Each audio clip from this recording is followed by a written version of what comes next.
You can start now. Yeah, okay, thank you, sir.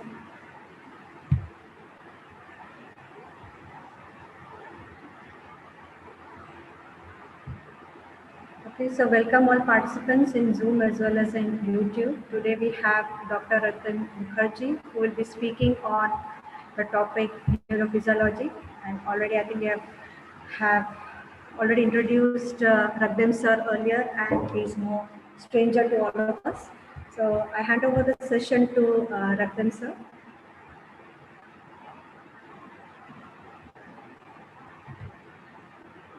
Thank you very much, organizing committee, for inviting me to this talk. And I would directly go to my presentation. Already it's there on your screen. I'm going to talk on neurophysiology today. Essentially, it's a very vast area. So whatever is feasible from exam point of view, I shall be delivering. When I talk about neurophysiology, I am always reminded of one very prophetic statement which my teachers used to tell when I was a master's student studying neurophysiology. My teachers used to say about brain that it's with the help of brain that we see the entire world. But the poor brain doesn't know itself, suggesting that it is the brain with which we perceive the academic interests, our perception, reasoning, intelligence, but the same brain doesn't know itself. Neurophysiology is a very vast phenomenon and much is unknown, and still we are working on several gaps. Some of the basic applications that can be talked about this is that we have neurofocus. When you have advertisements, how much part of the advertisement is actually hitting your brain, you get a perception. The truth serum or a confession by criminals. So brain mapping, there are several areas of neurophysiology. It's a vast subject.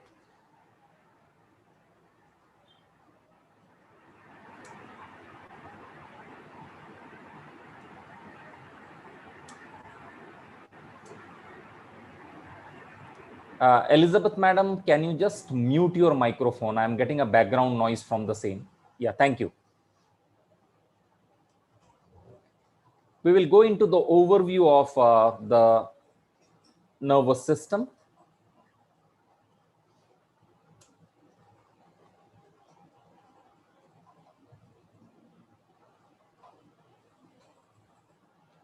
Essentially, the nervous system detects environmental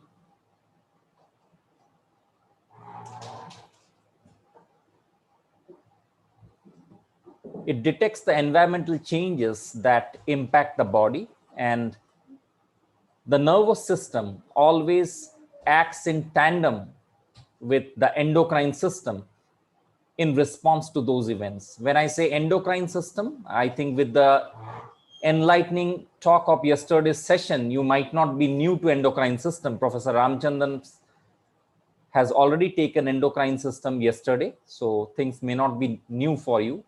So it works in tandem with the endocrine system to respond to such events. Moreover, the nervous system is responsible for all our behaviors that takes place, our memories, our movement. When I say memories, both good as well as the bad memories.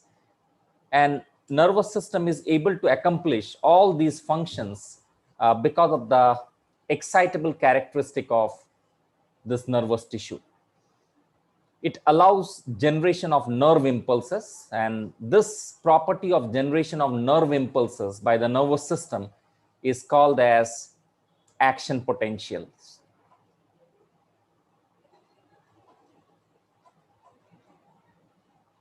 When you talk about the nervous system, there are three fundamental steps that we see. One is a sensory function. The sensory function detects internal and external stimuli. Then there is a interpretation mode or analysis. And finally, there is a motor response. And this motor response essentially is the reaction that you give to the sensory input. I have zoomed this same diagram in the succeeding slide.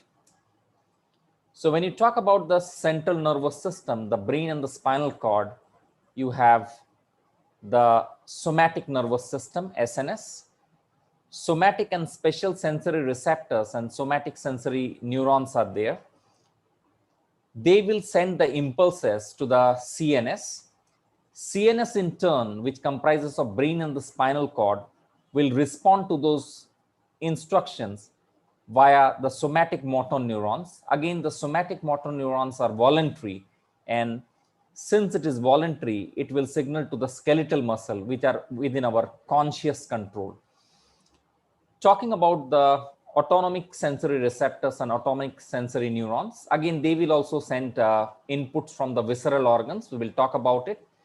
Likewise, there is an autonomic motor neuron, which is involuntary. The basic difference is, whereas the somatic motor neurons of the SNS are voluntary, the autonomic motor neurons in autonomic nervous system are involuntary. And there is a third component. The third component is, of course, the enteric nervous system. As the name suggests, gastroenteritis, you might be knowing. Enteric, the term suggests it is related to the digestive system, and also it is called as the brain of the gut. They will send impulses to the smooth muscle, the glands, the endocrine cells within the GI tract.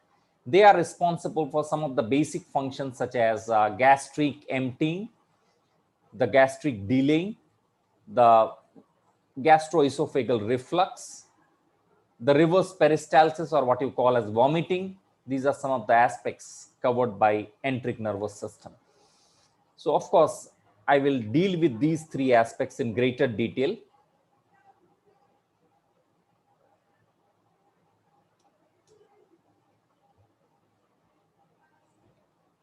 We will go into the functions of the nervous system. What are the functions of nervous system?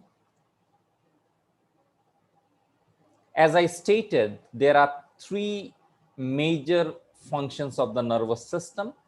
The first being sensory, the second being motor, and third being integrative function. When you talk about the sensory nervous system sends changes through the sensory receptors.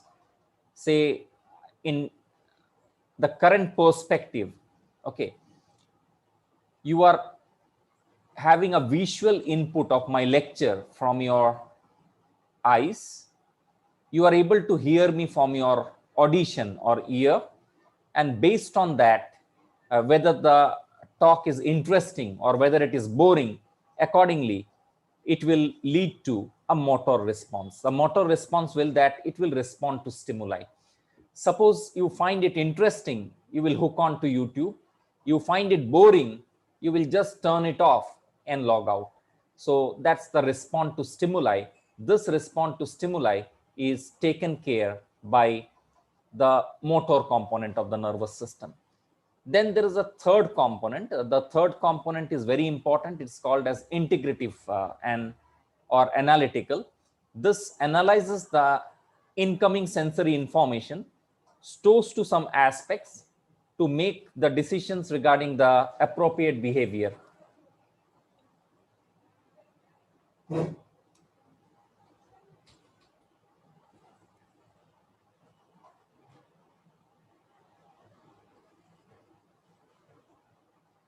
Whatever I spoke just now, I'll just represent the same wide flow chart. There it is, the three components again: the somatic nervous system, the autonomic nervous system, and the enteric nervous system. Somatic nervous system, which consists of somatic special sensory receptors and neurons. The autonomic nervous system consists of autonomic sensory receptors and neurons.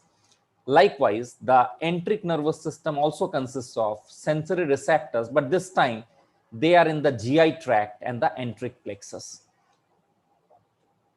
All these three components will send their input to this CPU, the central nervous system. Central nervous system consists of the brain and the spinal cord. The brain and the spinal cord in turn will analyze, interpret, and after analysis and interpret, they will send the impulses through the somatic motor neurons. Somatic motor neurons are voluntary and they will give signal to the skeletal muscle. The autonomic nervous motor neurons are involuntary and they have two components which we shall brief in the succeeding part. One being the sympathetic, another being the parasympathetic division. The sympathetic and the parasympathetic divisions of autonomic motor neurons will send their impulses to the smooth muscle or the cardiac muscle and the glands. Okay. Enteric motor neurons, or which is called as involuntary, is in the digestive tract of the enteric plexus. They will control the smooth muscle, the glands, and the endocrine cells of the gastrointestinal tract or GI tract. So just like your T cell biology, which you attended in the last phase, let's remember the basics that CNS is brain and spinal cord, whereas peripheral nervous system is anything and everything other than the brain and the spinal cord, or in very simple words, it is everything else, that is peripheral nervous system. Now, when I talk about the component of being voluntary or involuntary, the smooth muscles and the skeletal muscles, I'm just reminded of one of the very famous song of 1971 from the legendary singer Kishore Kumar. In the movie Kati Patang, he sang, and I will just take a small excerpt from the song, that is, "आ ही जाता है जिस पे दिल आना होता है." The original song was "Pyar Deewana Hota Hai." You all might be knowing, it's a very old song. The context why I am relating this song in the nervous or neurophysiology lecture is that the autonomic component of the nervous system is not within your conscious or your voluntary control. You might have seen our Bollywood directors, they sometimes say that the heartbeats or dil ki dhadkan is not within your conscious control, or sometimes they might use the words or phrases such as that because of some stimuli the heartbeat increases or the dil ki dhadkan tej ho jana. All those concepts are in fact related to neurophysiology. Okay, so autonomic motor is involuntary, the somatic motor is voluntary, whereas enteric motor is again involuntary and it innervates your enteric plexus. My dear students, I hope everyone has come with breakfast. Can someone tell me, have you all had your breakfast? Yes, sir. Okay, great. So I would like to ask one very simple question. It has been embarrassing for most of us because we never knew it. Have you ever experienced, you all might have experienced, that when we are hungry for considerable amount of time, in medical language it is called as hunger pangs, there is a rumbling sound that comes from our stomach, and sometimes in a very pin drop silence of the room you get embarrassed that what people will sing. But actually what is happening, I will tell you, the third component, the enteric motor neurons, which are involuntary, and the enteric plexus, so they carry out events such as the gastric emptying or gastric contractions. These gastric emptying or gastric contraction is involuntary, and that is the reason even if you feel embarrassed, you don't have any control over those rumbling sounds that come because they are innervated by the enteric motor neurons, which are involuntary in the digestive tract. It's also the motor part of the peripheral nervous system. Moving forward, the central nervous system, as I said, you have the CNS, which is just brain and the spinal cord, whereas the peripheral nervous system, which is highlighted in purple, it consists of the cranial nerves, the spinal nerves, the ganglia, the enteric plexus in the small intestine, and the sensory receptors within the skin. These are all components of your enteric plexus in the small intestine, all components of your peripheral nervous system. So the peripheral nervous system consists of all nervous tissue outside the CNS, which includes the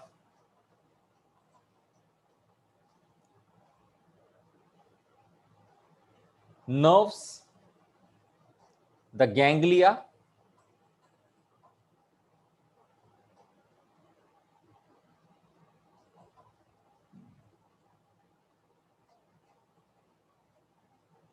just give me a second. Actually, I'm trying the pointer out. It's not working.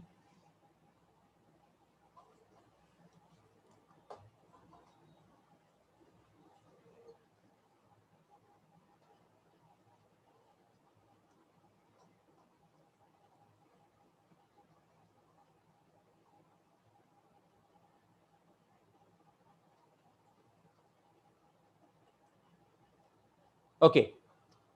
It consists of all nervous tissue outside the CNS, including the nerves, the ganglia, the enteric plexus, and the sensory receptors. Those are the components of your peripheral nervous system.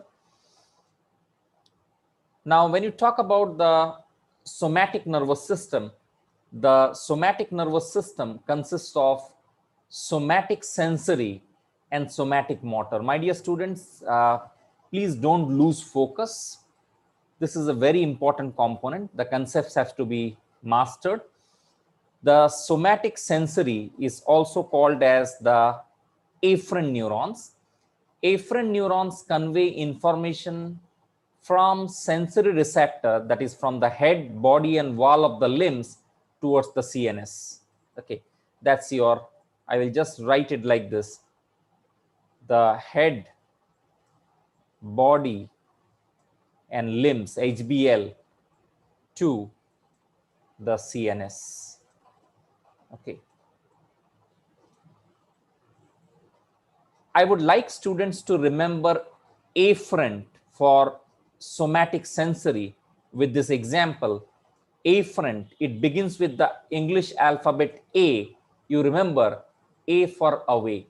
So somatic sensory carries impulses away from head, the body, and the limbs. Away, A for away, that is afferent. Okay. Likewise, you have somatic motor neurons. The somatic motor neurons are efferent neurons that conduct impulses away from the CNS towards the skeletal muscle under voluntary control in the periphery. Okay. So interneurons again are any neurons that conduct impulses. In fact, interneurons, as the name suggests, is the connecting link between the afferent and the efferent component of the nervous system. I have a better diagram to conceptualize this, what I explained in theory right now.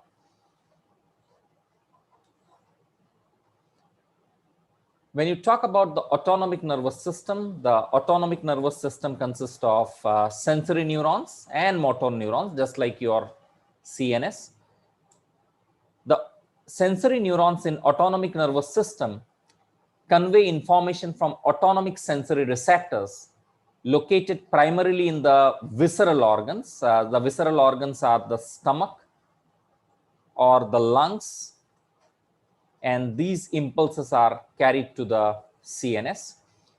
Once those impulses go to the CNS in turn will respond by involuntary control to conduct nerve impulses from the CNS to the smooth muscle, the cardiac muscle, and the glands. Okay.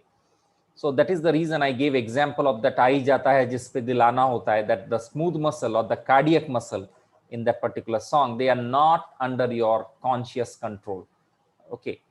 And even the glands also are not under your conscious control. They are all governed by the motor neurons. Okay. So smooth muscle, cardiac muscle, and glands. The motor part of the autonomic nervous system consists of two branches, and these two branches have opposing effect. Those two branches are the sympathetic division and the parasympathetic division. They are totally opposing in their action. Some of the examples which I will give: a contraction and dilation of pupils, okay, the increase or decrease in heartbeat. These are some of the examples of the opposing action of sympathetic division and the parasympathetic division.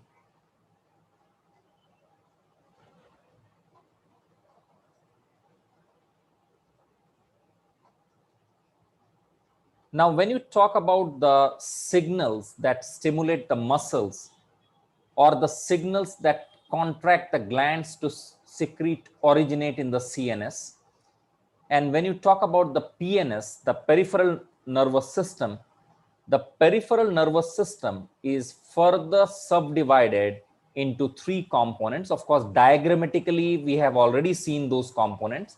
One is the somatic nervous system, SNS, the autonomic nervous system, ANS, and the enteric nervous system, ENS. Okay, I'll just zoom this diagram. The somatic nervous system innervates the skeletal muscle.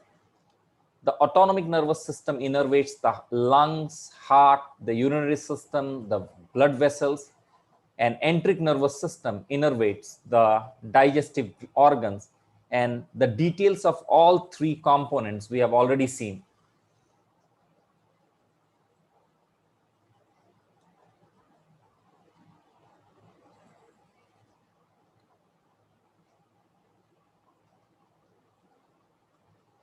When you talk about the enteric nervous system, I use the term brain of the gut. Why is called as the brain of the gut?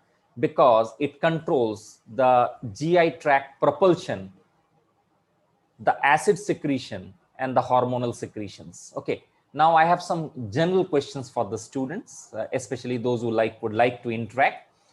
The question I would like to ask is, you might have seen clinical case studies where a gastroenterologist often prescribes a group of drugs called as sedatives and tranquilizers, antidepressants, in patients who suffer from peptic ulcer, along with prozol group of drugs, that is pantoprazole, lansoprazole, the proton pump inhibitors. The gastroenterologist also prescribes the sedatives and tranquilizers or antidepressants. My question to the audience is, what might be the basis? The problem is in the digestive system. Why should the gastroenterologist prescribe the sedatives or tranquilizers or antidepressants to those patients who are having serious complications of peptic ulcers or acid peptic disorder? Can someone answer? Or you can just take a try. If you are unable to answer, no problem. You can hit the chat box. Already it is present right in front of me. Sir, there are many hormones which are also released by the gut, like ghrelin and other hormones, so like to tranquilize them, maybe they are used. Well, actually, there are so many interactions, you are true, but then the issue which I asked is, I was specifically referring to acid peptic ulcers. Actually, in ICSIR-NET, since it is a bit related to the medical aspect, so there, such type of questions are always asked. Basically, as I stated, the brain of the gut, the involuntary controls of GI propulsion, acid secretion of the stomach is covered by your enteric nervous system. So when you are prescribing sedatives or tranquilizers, you are indirectly controlling the GI tract's acid secretion. So first of all, you reduce stress, you reduce anxiety, the acid secretion will be reduced. And along with that, you give a clinical treatment with the prozol or H+ antagonist, proton pump inhibitors. So This is the basic reason why sedatives and tranquilizers are prescribed. Carrying forward, once considered as earlier, there was nothing known as enteric nervous system. The physiologists thought that enteric nervous system is very much a part of the autonomic nervous system. But now it is understood and well documented that enteric nervous system is a very important component. It consists of 100 million neurons in the enteric plexus, and most of these neurons extend the entire length of the GI tract. And this is what the quizmaster Derek O'Brien often used to ask in Bonvita quiz during our school days. We often used to watch that the two intestines, the prefix are something which goes wrong. Small intestine, as the name suggests, it is small, but actually the length is much larger. The large intestine, the prefix is large, but actually its length is short. So entire length of the GI tract, it is governed by enteric plexus, which is a component of enteric nervous system. Next, we will focus on ganglia. I hope those from animal sciences, they might have carried out some of the dissections of cockroach. Of course, that is not banned to the best of my knowledge. Otherwise, dissection is all a past tense in this digital alternative era. And of course, it's a huge blessing to save animals. But to have an understanding of cockroach dissection, you might have dissected the various ganglia of cockroach, the supra and all those ganglia. Now, what exactly is ganglia? Ganglia are small masses of neuronal cell bodies. They are located outside the brain and the spinal cord, and usually closely associated with the cranial and spinal nerves. That is ganglia, very important. If you see in the succeeding part of my lecture, certain questions are asked based on these concepts.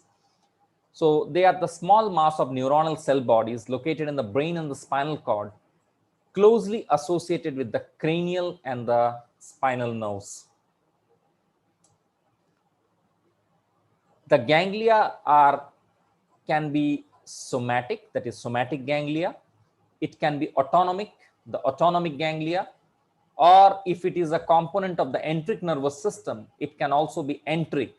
So depending on the types of neurons, it can be further subclassified into a somatic ganglia, a autonomic ganglia, or a enteric ganglia. So that was about the ganglia.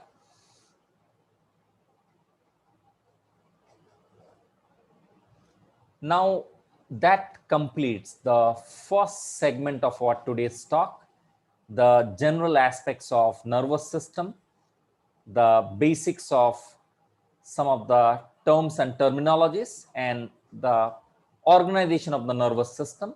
As we saw in the first segment of our today's talk, that nervous system was organized into central and peripheral nervous system. Further, peripheral nervous system, we saw it was subdivided into the PNS, the ANS, and the ENS, the peripheral, the autonomic, and the enteric nervous system. And we introduced ourselves to some of the definitions of ganglia, where they are found, and what exactly a ganglia means in the context of neurophysiology. Before we go to the next segment, again, I would like to brief about some of the aspects of the functions of the nervous system. Okay, some of the basic functions of the nervous system. What are the basic functions of the nervous system? Three basic functions are sensory function, perception, the integrative function, analysis, and the motor function, that is initiation of action, that is motor function. So now we go to the histology of the nervous system, the second component of the histology of the nervous system.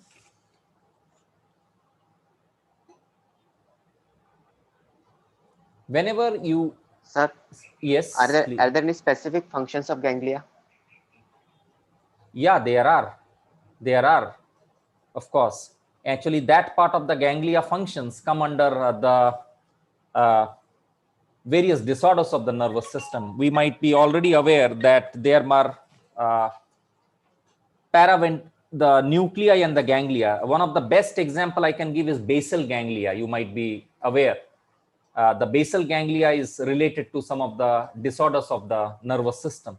So yes, ganglia has a very important role, and especially in the development of the neurophysiological disorders in humans. Okay. Right. Of course, your query I will be taking up in the last part of my segment, where I will be briefing about neurotransmitters and some of the neuronal diseases. Question was very logical. Yes, it has a very pertinent role in as far as the human physiology is concerned.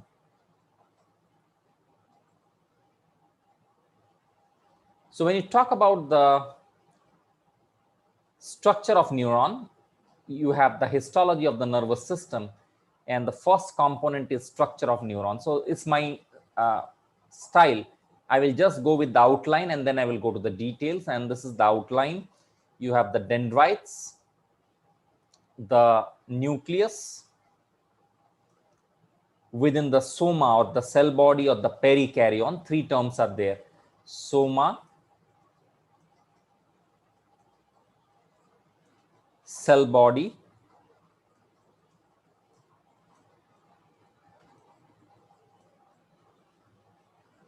and perikaryon.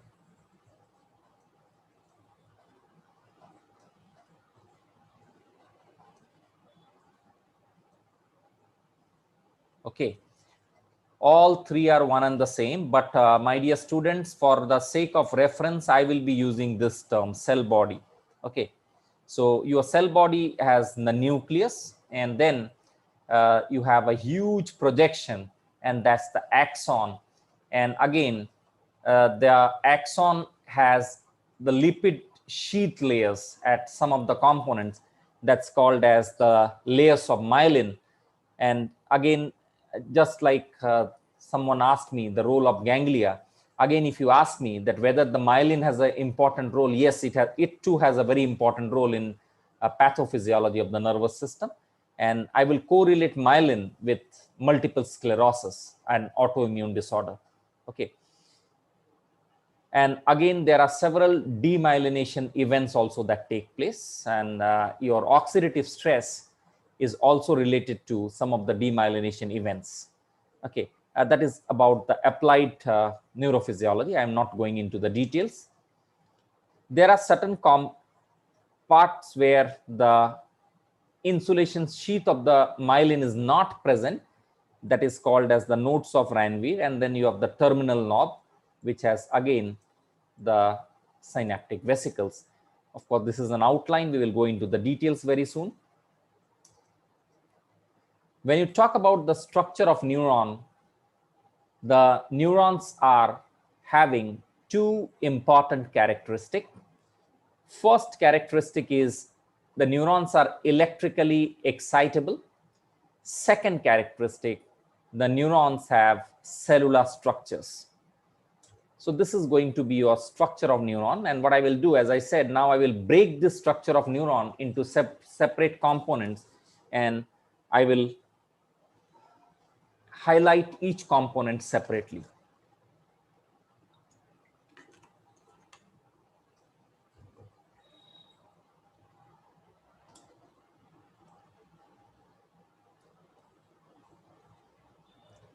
The neurons gather information at dendrites. Once it gathers information at dendrites, it will process it in the dendritic tree and the cell body. There you have the dendrites and branches. And as I said, the cell body or the soma, that's the cell body of the soma. So the dendrites, I'll put it this way. Dendrites will transmit impulses. See, I am depicting a cell body, and after the dendrites transmit impulses to the cell body, from cell body the impulses are transmitted to various other regions by A or the axons. Okay, Of course, axons is a part of a separate slide. I will go all together. So in short, the information gathering at the dendrites in the dendritic tree, and from dendritic tree, it goes to this cell body, and from cell body, it will go to the axons. Okay. The transmission of information is down their axon to the axon terminal. That's the flow. Further, when you talk about the structure of neuron, if you see dendrites, and there it is, the magnified or zoom structure of dendrites. If you see the dendrites, the term suggests they are little trees. And these little trees are at the receiving end of the neurons. And they are short. You can see the axons are considerably lengthier. The dendrons are shorter. They are highly branched. You can see branching as well as sub-branching and sub-sub-branching. So dendrites are little trees that are at the receiving end of the neuron, and these receiving end of the neuron will transmit impulses to the cell body. The dendrites are highly branched structures that conduct impulses towards the cell body, and moreover, the dendrites also contain certain organelles.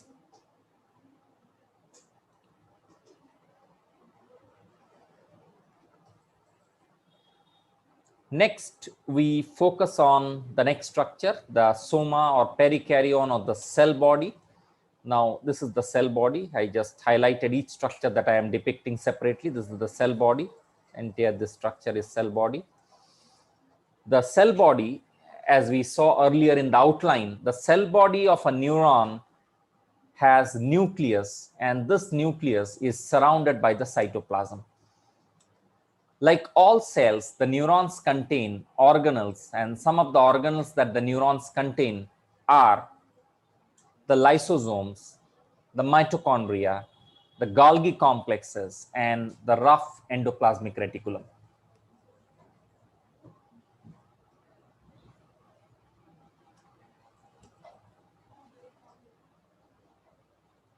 When you talk about the structure of neuron of the cell body,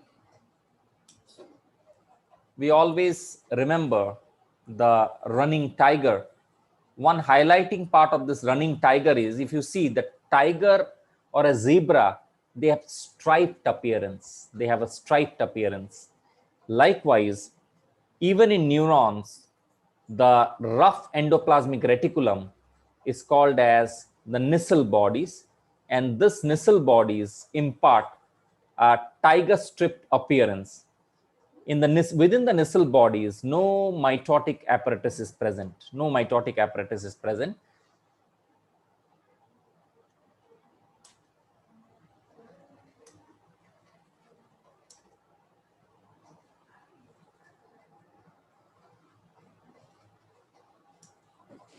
Now, based on whatever we studied in the last 25-30 minutes, we have certain questions.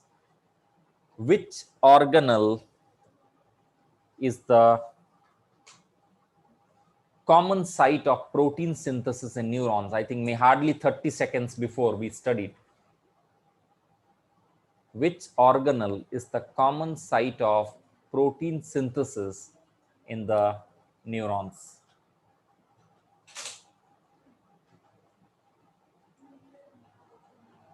If the chat box is working, you can hit the chat box.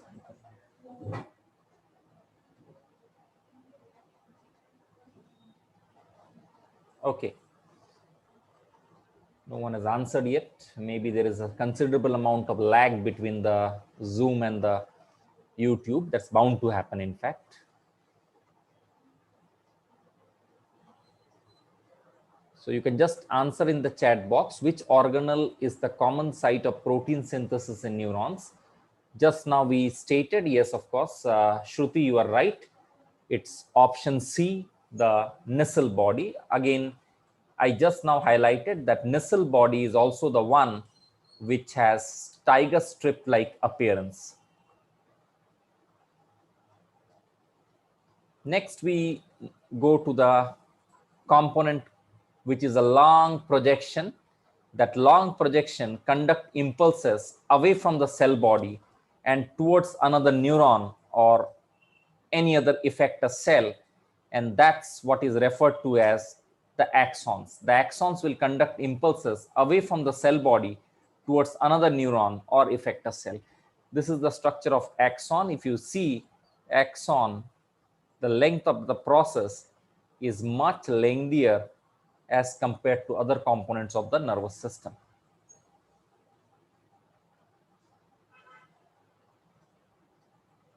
Then there are two important components. Again, these components will come during synaptic transmission, so better you listen and comprehend it in your head. The axon hillock, is the site from where axon joins the cell body. The axon joins the cell body through this axon hillock. Okay. Then you have the initial segment. Initial segment refers to this is initial segment highlighted. The axon hillock is also highlighted. The initial segment is the beginning of the axon, whereas the trigger zone is the junction between the axon hillock and the initial segment. The trigger zone is the junction between the axon hillock and the initial segment.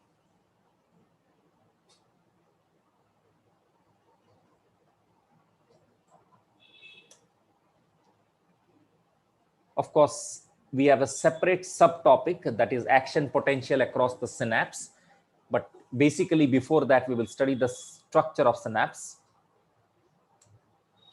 The site of communication between two neurons or between one neuron and one effector is called as a synapse.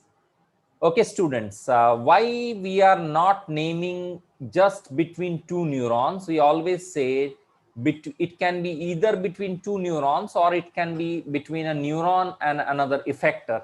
Can someone tell me which common effector comes in your mind when I talk about the synapse? Which is the most common effector that comes in your mind when you talk about synapse? Skeletal muscle or any muscle. Fantastic. That's a good answer. Skeletal muscle or any other muscle. Very true. I would like to ask the same person yet another question. Are you aware how insecticides such as Begon, which consists the chemical is Propexor, how Propexor kills an organism? Maybe it leaves the ion channel open. First of all, I would like to correct you that as long as you are a science student, please don't use the word maybe. Okay. Right. Fine. Go ahead. So it might leaves the ion channel open for a long time. So the muscle remain contracted or something like that. Well, I'm a not sure. sustained state of contraction is one of the answer, but it's not mediated by the ion channels remaining open. Of course, any neurotransmitter you are aware? Acetylcholine. That is what I wanted and I got the answer. Fine. But yes, you are right. The mediation of action of acetylcholine is definitely through ion channels. Of course, we will talk about ion channels in the succeeding part. So the synaptic cleft is the gap between the pre and the postsynaptic cells. That's the synaptic cleft. There it is.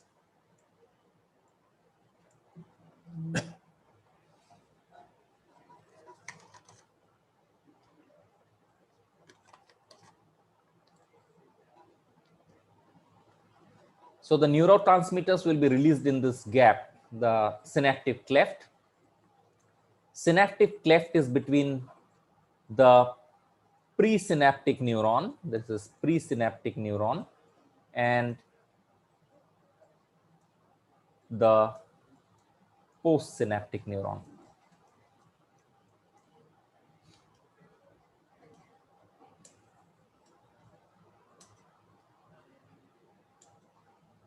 The neurons contain several neurotransmitters within the synaptic cleft, and each of the neurotransmitters will have varying action, whether it can be a inhibitory neurotransmitter or it can be a excitatory neurotransmitter. Of course, categorization we will do inhibitory or excitatory depending on whether the neurotransmitter is inhibitory or whether the neurotransmitter is excitatory. You have inhibitory postsynaptic potential and the excitatory postsynaptic potential.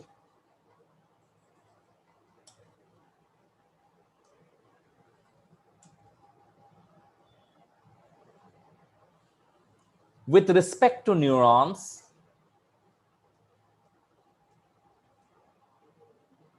the term nerve fiber refers to what structure? Don't jump into your answer. Logically understand and then you can answer the question. It appears very simple, but logically understand. With respect to neurons, the term nerve fiber refers to what structure? Whether it is axon and a dendrite, axon and nissel body, only nissel body, or the microtubules.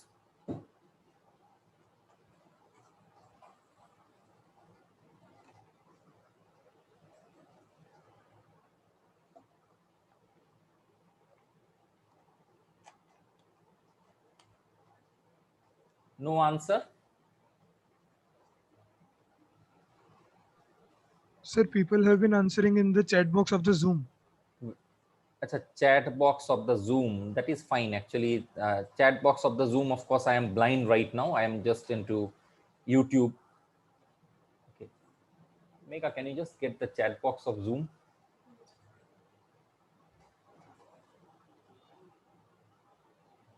Anyways, I'll just look into it. No issues. The correct answer, of course, is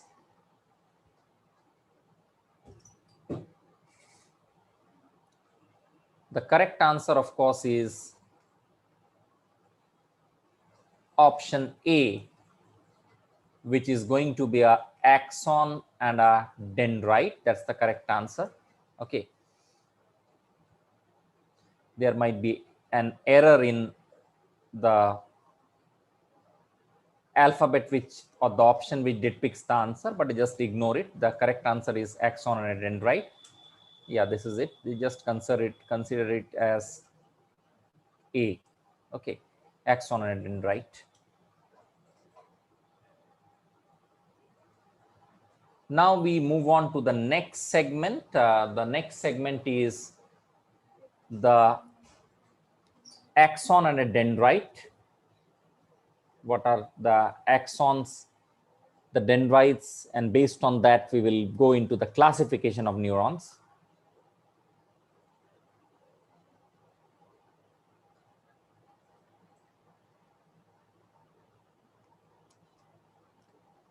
When you talk about the classification of neurons, there are two bases of classification. One, of course, is structural classification, and another is functional classification. When you talk about this, again, questions are asked in entrance examination from this segment. In fact, last CSIR-NET from neurophysiology, 3 to 4 questions were asked. Okay. So structural classification is based on the number of process. When I say number of process, it refers to the axon and dendrites extending from the cell body. That is the structural classification of neurons.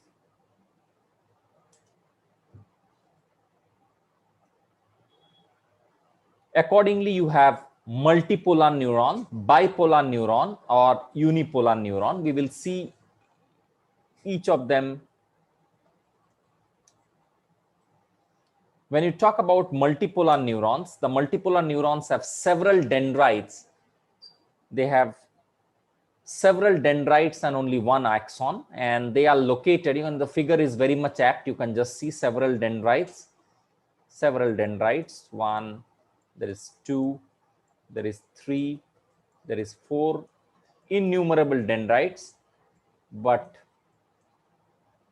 though there are innumerable dendrites, there is only one axon, and this one axon is located throughout the brain and the spinal cord.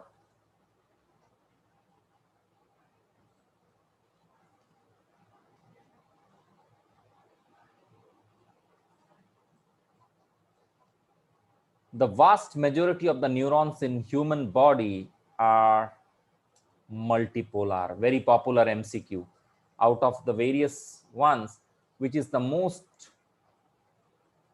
popular, or majority of the neurons in human body are multipolar. Multipolar are found throughout the brain and the spinal cord.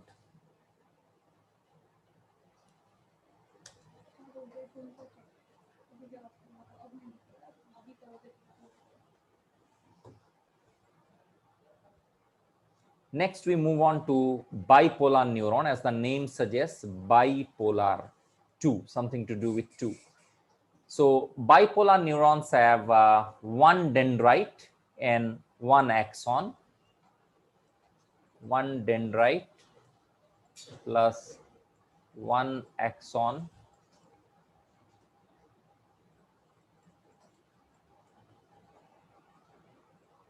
One dendrite and one axon, that is bipolar neuron. And these bipolar neurons, which consist of one dendrite and one axon, they are used to convey special senses of sight, hearing, balance. They are found in the retina of the eye, the inner ear, the olfactory or the smell area of the brain.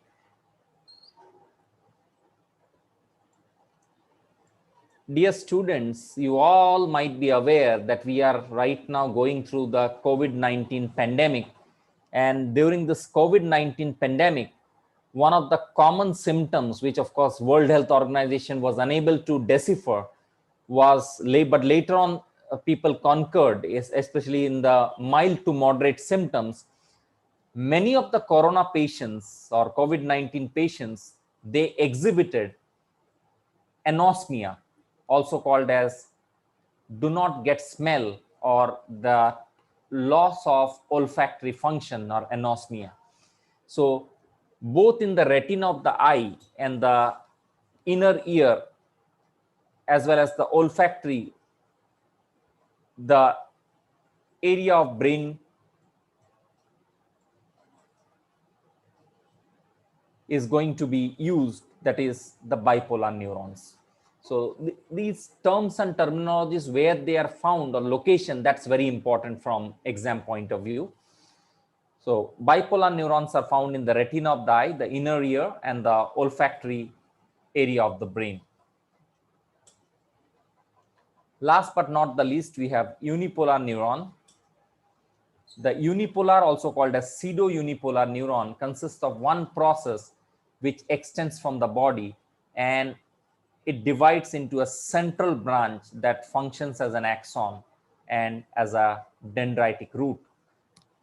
That is unipolar neurons that extend from body. This is unipolar.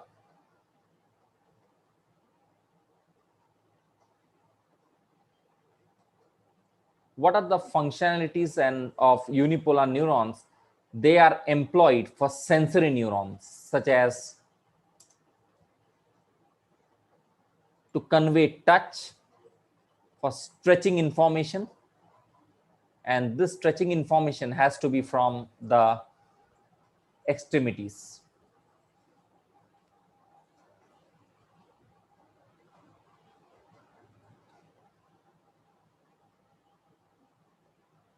When you talk about dendritic branching, you have the cell body and the dendrites. The dendrites compared to axons are extensive in branching, whereas axons, since it has to transmit or carry impulses, the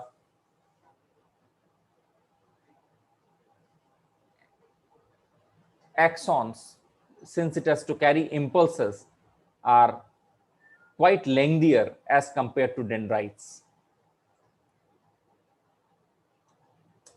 There it is, the dendrites, the cell body, the axon and axon terminals. The dendrites will collect the information. The CPU, it will be sent to the cell body, and from cell body, the information would move to the axon and the axon terminal.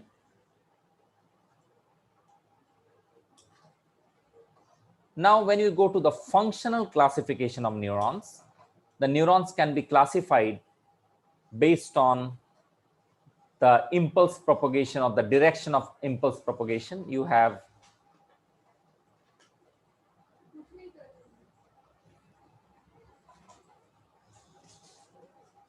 it can be classified based on the direction of the nerve impulse propagation, such as sensory or afferent neuron, the motor or the efferent neuron, or inter or the association neuron. As I said, I'll be just propagating, connecting what I talked earlier, the structural and the functional classification of neurons. The functional classification of neurons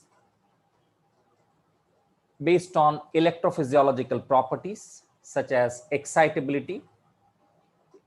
The sensory efferent neurons convey action potential into CNS through cranial or spinal nerves, and most of them are unipolar, whereas the motor neurons convey action potential away from the effector, the muscles or the glands, to the periphery of the spinal nerves, and most are multipolar. That's the basic difference.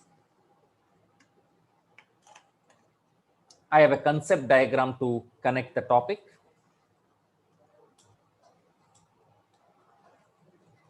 Whereas the interneurons are the integrative ones, which will connect the sensory and the motor or the efferent. This is the connecting diagram that I was referring. Here you can get a revision of what all we studied in the last 10-15 minutes. You have two components of the nervous system, the central nervous system and the peripheral nervous system. Whereas your central nervous system will get impulses through the dendrites. Now the question is how the dendrites are going to get impulses. The dendrites are going to get impulses. I will point an arrow that it is receiving. It is receiving impulses from the sensory receptors. Again, most of the sensory receptors are having dendrites. These sensory input will travel through the axon, which is a component of a sensory neuron. Most of the sensory neurons are unipolar. They will carry the nerve impulses to the axon, the cell body, and it will end in the junction between the successive dendrites. Okay, the axon, this was the dendrite D, right? That's the axon terminal A, and then the next nerve begins again with the dendrite. Okay, so dendrite to axon, and from axon to another dendrite, also called as axodendritic connections, which we'll see later. Now this sensory input is in turn connected by the motor neurons.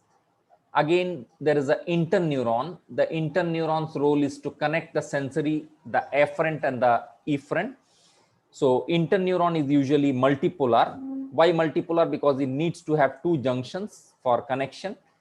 And there you have an axon. Again, the axon concludes or terminates. You go into the dendrites of the cell body. These dendrites of the cell body, again, after analysis, interpretation, will send nerve impulse through axon to the motor neuron. As we discussed, the motor effect can be the effectors such as the muscle or the gland.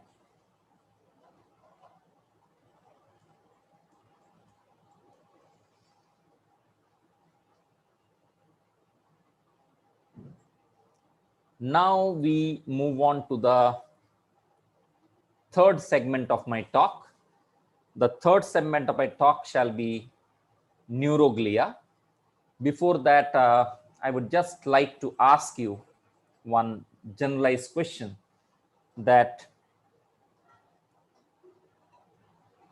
when you are doing primary cell culture of neurons, Dr. Digvijay Rana, one of the resource person, will explain you about animal cell culture in one of the sessions, I am told.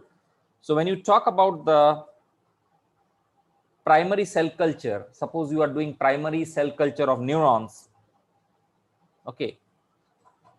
In the primary cell culture of neurons, how do you understand or how do you differentiate between the neurons and the glial cells? Because the next segment of my talk is going to be the neuroglia or the glial cells.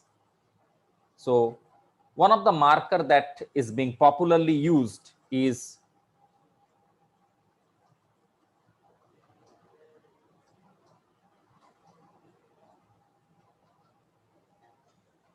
the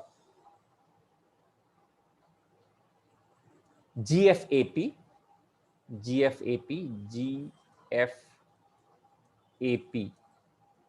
that is glial fibrillary acidic protein. This is a marker. There are several markers. This is one of the markers to distinguish between the neuroglia and the neurons. But remember, students, neurons are never alone. Neurons are always associated with the glial cells.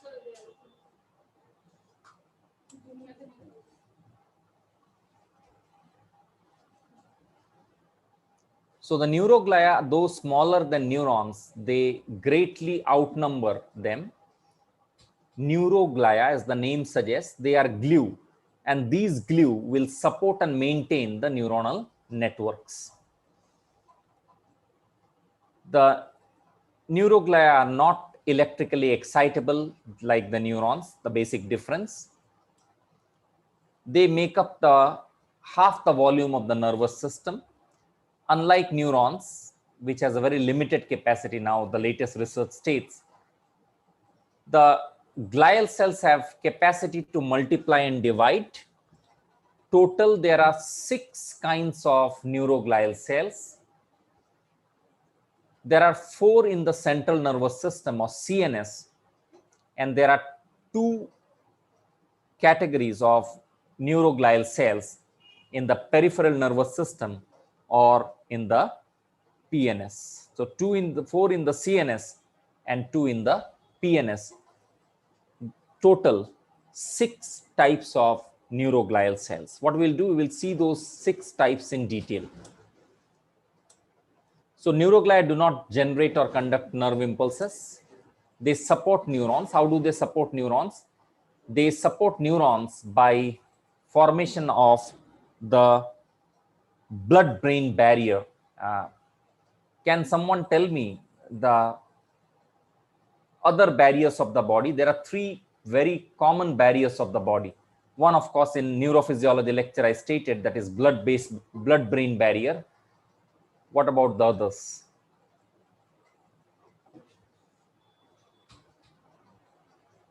Which are the other barriers?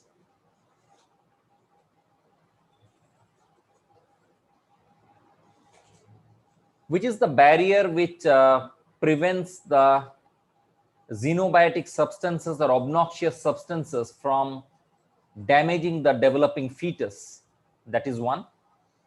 And in reproductive physiology, when the gonads are developing, how the gonads are prevented from xenobiotic substances or toxins. These are the 2 hints that I have given. Yes, Hitesh Chavan, can you just elaborate, because you are writing HPS? What exactly do you mean?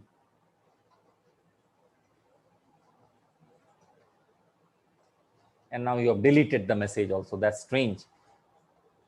Well, one barrier, of course, is the blood placental barrier, which prevents the obnoxious or xenobiotic substances from entering the developing fetus. Another is BTB, or blood testis barrier, which which likewise protects the gametes, especially the male gametes. Okay. So neuroglia do not generate or conduct nerve impulses. They support the neurons. They form the blood-brain barrier. They form the myelin sheath or the nerve insulation. The neuroglial cells also make the cerebrospinal fluid. The cerebrospinal fluid circulates around the brain and the spinal cord. And the neuroglial cells is an active component of my 20th October lecture, the immunology, that it participates even in phagocytosis, which is a component of your innate immune system. It also participates in phagocytosis. Now, as I stated, there are 4 types of neuroglia in the CNS, and there are 2 types of neuroglia in the PNS. First, we will study the 4 types of neuroglia in the CNS. The first one being the star-shaped, the Christmas star-shaped structure, or the Christmas star-shaped structure of neuroglial cell. They are called as the astrocytes. What the astrocytes do? The astrocytes support the neurons in the CNS. By supporting the neurons in the CNS, the astrocytes maintain the chemical environment. It regulates the flow of ions such as calcium as well as potassium. It also maintains the calcium and ion, the potassium titer. Oligodendrocytes produce myelin in CNS. I will highlight. And in a minute from now, I will tell you why I am highlighting this. So oligodendrocytes produce myelin in CNS. Microglial cells participate in phagocytosis. Ependymal cells form and circulate CSF, or cerebrospinal fluid.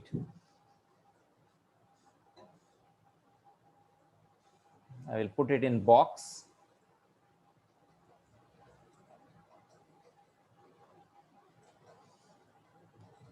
When you talk about the 2 types of neuroglia present in PNS, you have just S and S, the 2S, that is satellite cell and the Schwann cell. Again, I will put box or underline here. What I try to say, this is a very popular question often asked.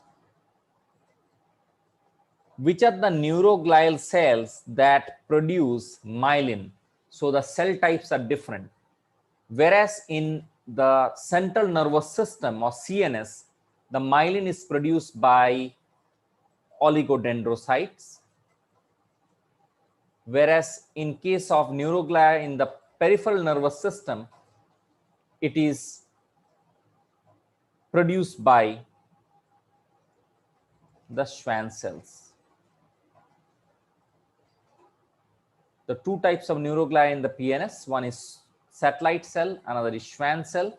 The Schwann cell will produce myelin in the PNS, whereas the oligodendrocytes will produce myelin in the CNS, or central nervous system.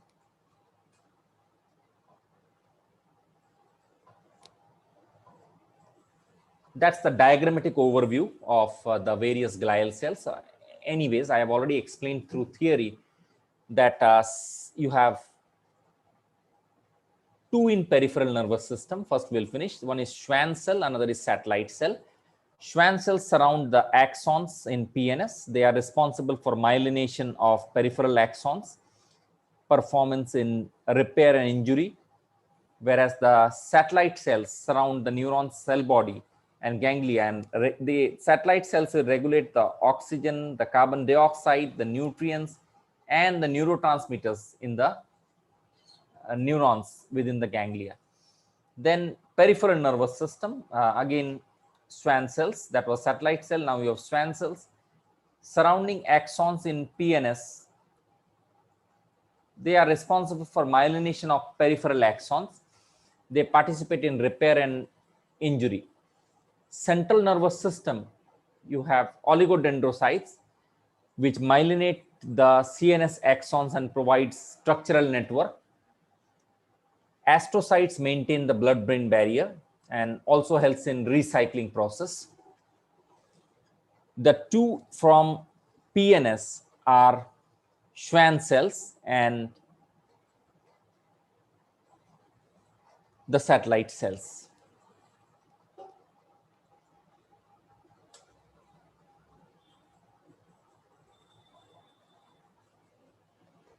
Next, we come to myelination.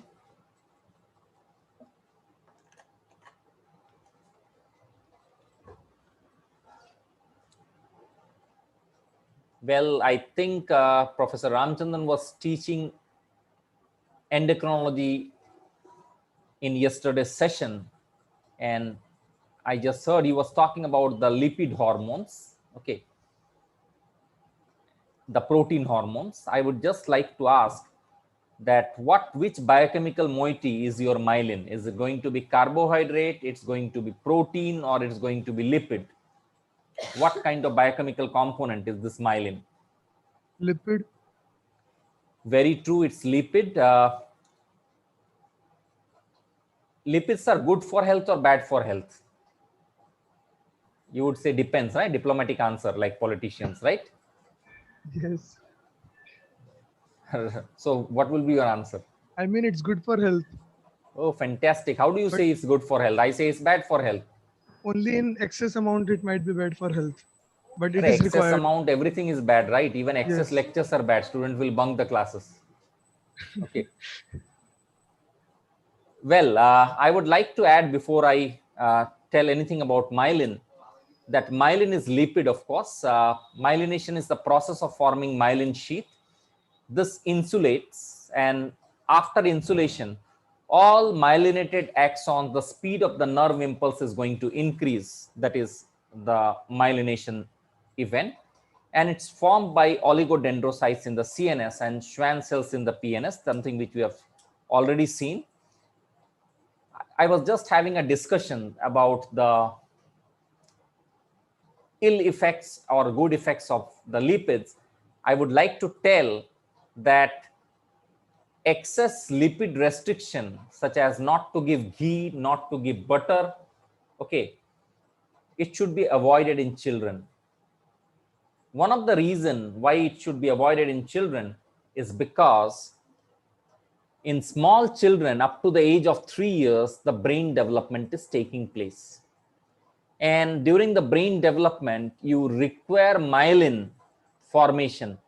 As myelin formation takes place, the synaptic plasticity or synaptic connection is facilitated. Now, our grandparents or the older generation persons, they used to say that please give more ghee or more butter to small kids. Without understanding neurophysiology, they were very correct.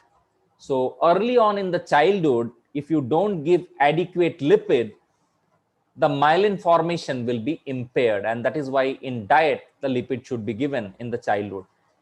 And later, when the age at which now you are consuming junk food, at that time you can cut down on lipids, it can be better, but not right from your childhood. Okay.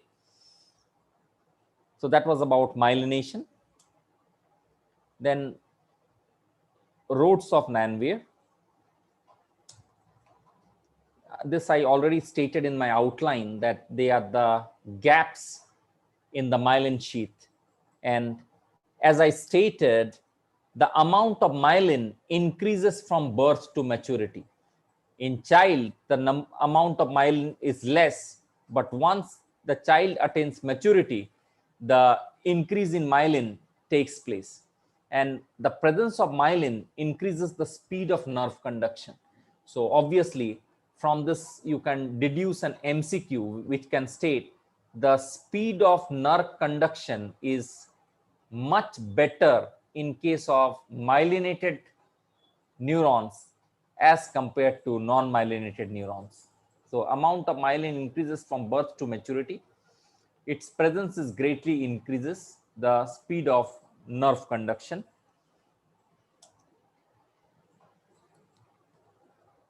I already told even in my immunology lecture that one autoimmune disorder is multiple sclerosis. The multiple sclerosis will generate autoantibodies against the autoimmune system, and finally the myelination process will be affected. So the questions, just to change the mood. Well, the nerves are connected to each other. Very simple it is. CSIR-NET June 2005. The nerves are connected to each other by, actually, in the earlier time, there were two sections. One was a 150 marks MCQ followed by the long questions. And that is the reason in those 150 marks, all sorts of questions were asked from life sciences. And this is one particular question of 2005. So nerves are connected to each other by, you tell me, whether it's hormones, the bones, the neurotransmitters, or muscles, which will be the most appropriate answer. Nerves are connected to each other. Yes, how the nerves are connected to each other? Neurotransmitter. Are you sure it's just a fluke, or you're just sure? So No, it's because Yes, so muscles. neurotransmitter. because It's other three options are neurotransmitter. unlikely. Okay, you are ruling out strategy. Hormones? No, nerves cannot secrete hormones, right? Yes, Bones? Why not bones? because Absurd, right? Bones are absurd, right? So it's the muscles which are connected to nerves, neuromuscular junction. but they are asking nerves are connected to each other, so muscles. Okay. Now, why I am giving the background, because based on this concept, each time a separate question can be asked. I am talking. Okay. So which is the right answer?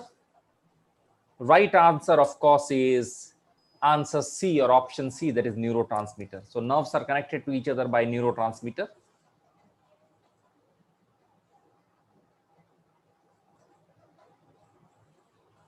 Interesting. CSIR-NET 2009. If neurons are like electrical wire, then the function of myelin sheath would be like insulator, charge breaker, charge conductor, charge dissipator. Hypothetical answer. Insulator. Insulator. Obviously, quite obvious, it's going to be the insulator.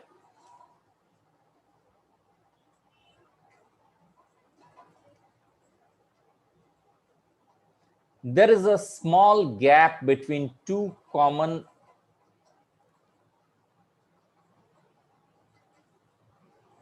there's a small gap between two neurons at the synapses. What is the purpose of this gap? CSIR-NET December 2010. Unidirectional flow. Yes, sir. Option A. Unidirectional flow of information. Have you filled the form this time, or you will be appearing in June, or you are a faculty who? Yes. The answer, of course, is correct. Answer A is the right answer, the unidirectional flow of information. And had there not been this gap, the information would have flowed from the CNS via the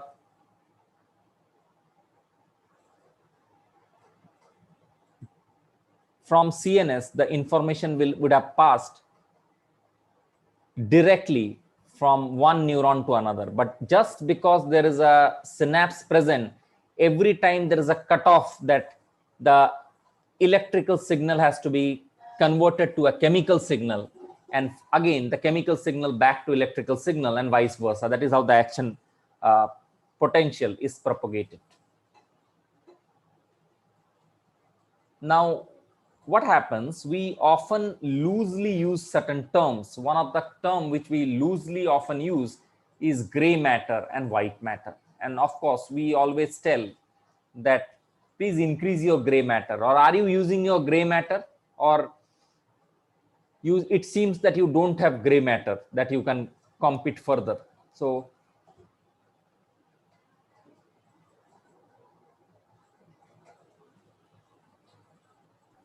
the segment title is, yes, Sir, I had a doubt in previous question. yeah, please.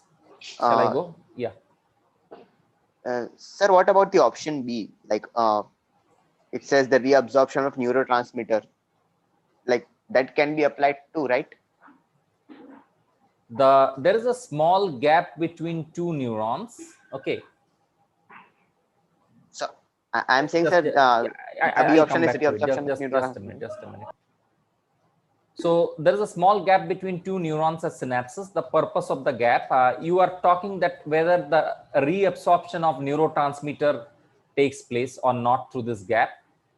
No, dear, that won't be the answer. Why that is not the appropriate answer? Because if you see the neurotransmitter reabsorption, okay, it's true that the neurotransmitters are released in the synaptic cleft, okay, but the reabsorption, there are separate ion channels that are present. Had there not been the synapse, the unidirectional flow would not have been maintained. So the most appropriate answer is unidirectional flow of information. I hope it's clear to you. Okay, sir.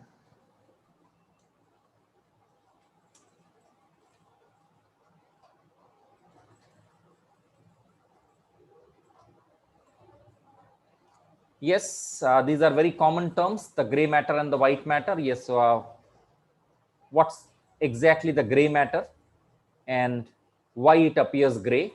It is connected with the previous section of my lecture.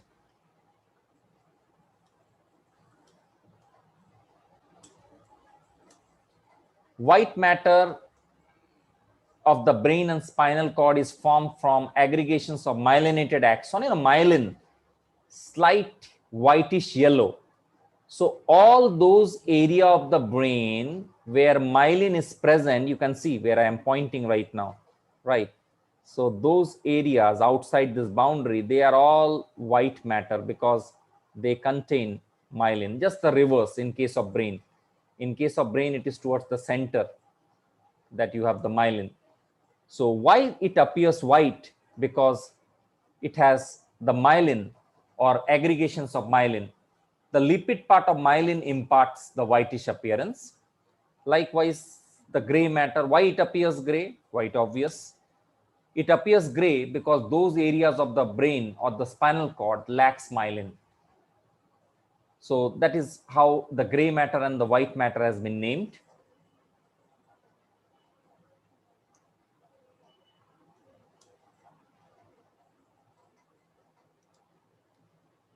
Okay.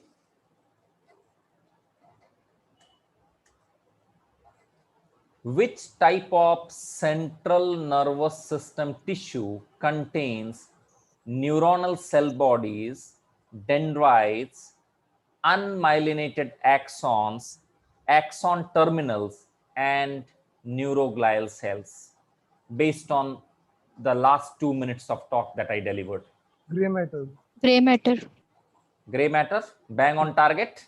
Yes.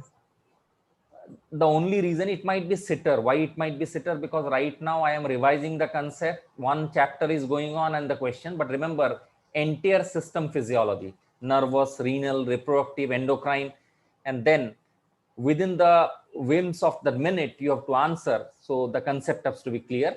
My only purpose behind giving this question is that such type of questions are asked in entrance examination. So gray matter, white matter, the terms and terminologies are important. Okay. Next, we move to now we are slowly and gradually coming to our penultimate and ultimate segment of our presentation. The next segment, the fourth segment of my today's talk, is electrical signals in neurons. I'll just give an overview because it's a very vast topic. And actually, if you go to the concept, to the research papers and the peripheral areas, it's a very vast topic. But we will go through the overview so that it facilitates answering some of the questions for your entrance examination.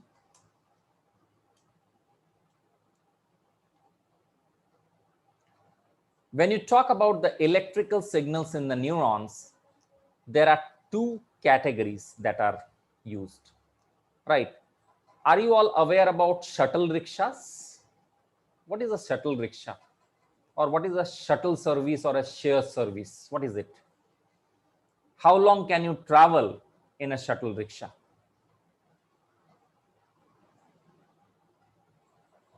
Whether it is a long distance travel or whether it is a short distance travel, please. Short distance. Quite obvious. Someone says that, okay, I want to go to Trivandrum or I want to go to Kolkata using a shuttle rickshaw, it won't be possible. On the other hand, you have an airliner or you have a train, long distance train, you can definitely travel a longer distance. Likewise, students, you have two terms. First of all, the muscle fibers, like muscle fiber, the neurons are also electrically excitable. The neurons are also electrically excitable, and they communicate with each other through signals, the electrical signal. Based on the electrical signal, you have a shuttle rickshaw, short distance communication, which is called as graded potential. And there is an airliner or a train, also called as a long distance communication, which is also called as the action potential. So you have a graded potential for short distance communication and action potential for long distance communication.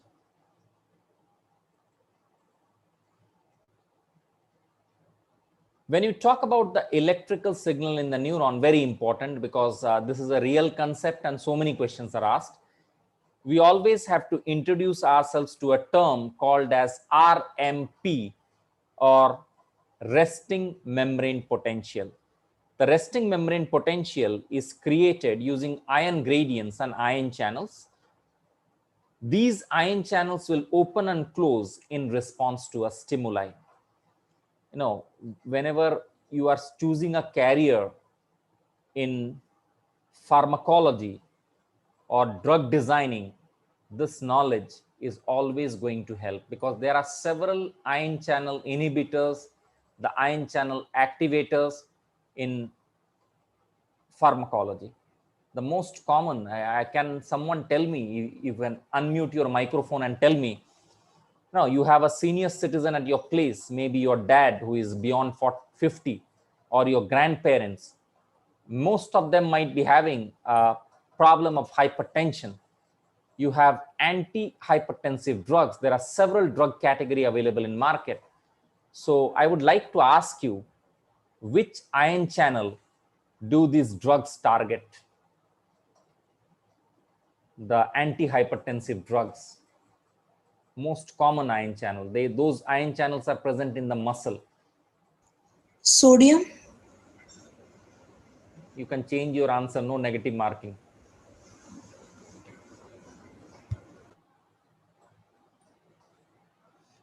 Should I give a clue? Okay, Sir, I'll is it give you a clue. potassium channel? Wait, don't answer. Let me give clue. Wait, because I know you are the man of the match. Had I been physically present, I would have awarded you, because you are the most interactive from the entire lot. But right now, just hold your breath. Okay, I'll give some names. Let me check if that can help you. The drug dilitizam, right? Dilitizam, Verampil, Nifimidine, all those drugs. Losartan potassium. Today, after reaching home, after attending my talk, you can just read the label of those medicines, any anti-hypertension, you will find these category of drugs. Yes, which channel? Not sodium, of course. Sir, is it potassium channel? Okay, that is one. More than that, you want to relax your cardiac muscle, or you want to relax the endothelium of your blood vessel, which,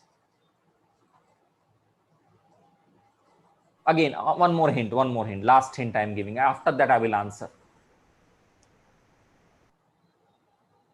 In cell biology,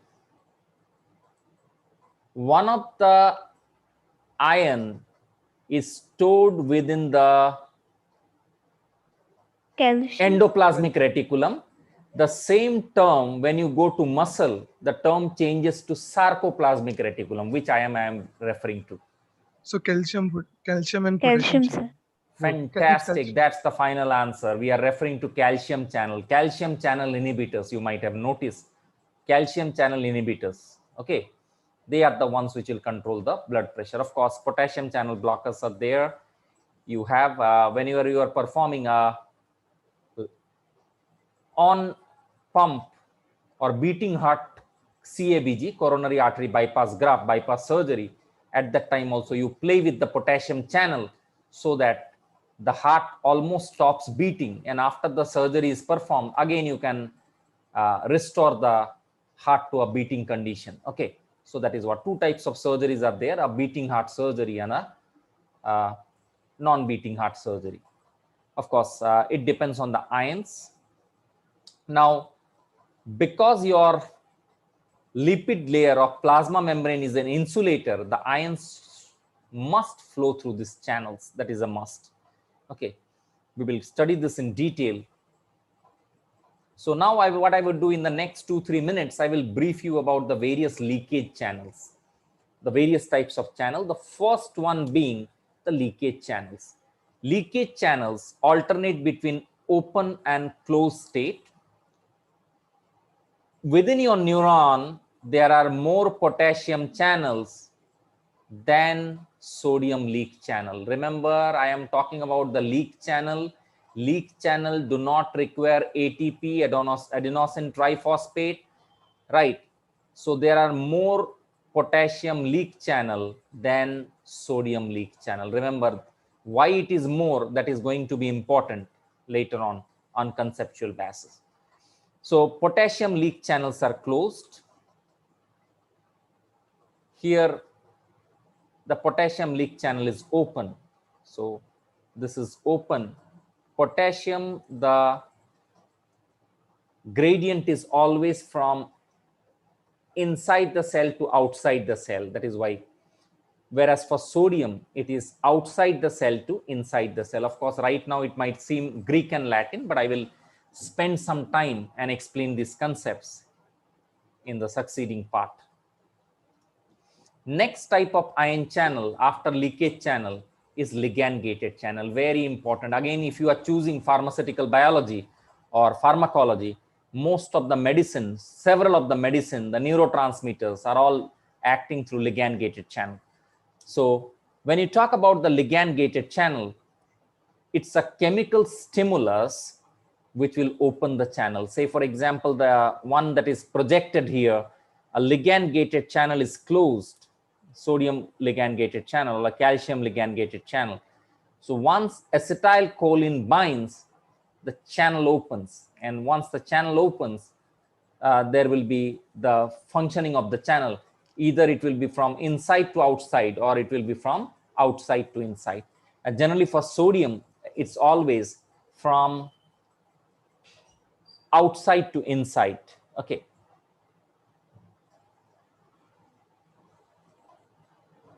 The third category, of course, is, okay, before I explain the third category, right, in colloquial vernacular language, we use the term, मुझे इतना गुस्सा आ रहा था ना, मुझे ऐसा मन हो रहा था उसके कान पट्टे के नीचे एक लगा दूं. In English, the translation goes, I was so irritated with the person that I felt like boxing the person's ear. So why do we use this term in movies or in general statement? We use this term in movies or general statement because the mechanically gated channels respond to the mechanical vibration or pressure stimuli. So the shape changes. So if you see the left panel of my slide, the mechanically gated channel is closed. Once the mechanical stimulus is there, the right panel shows the mechanically gated channel becomes open. So depending on the stimulus or mechanical vibration or pressure stimuli, the mechanically gated channels remain open or it remains closed.